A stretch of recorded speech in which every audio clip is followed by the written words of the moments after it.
Tama nga, kapag nag-decide ka na mag-level up sa buhay mo, sa ayaw at sa gusto mo, aalis ka talaga sa comfort zone mo. Yung mga bagay na hindi mo ginagawa dati, kailangan mo nang gawin ngayon. When you ask for growth, babatuhin ka ng mga challenges sa life na akala mo hindi mo kaya. Dito talaga masusubok ka. Life will stretch everything to you. Your finances, expenses, lifestyle, mindset mo. Especially awareness mo sa mga bagay-bagay na nangyayari sa life mo.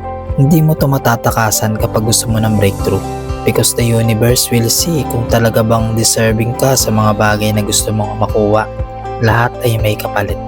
If you ask for success, when you should invest time, effort, passion, and persistence sa ginagawa mo. Kaya kung napanood mo to, accept the challenges na binibigay sa'yo. Embrace it. Naniniwala ako na kapag nalampasan mo yan, worth it lahat ng pagod mo.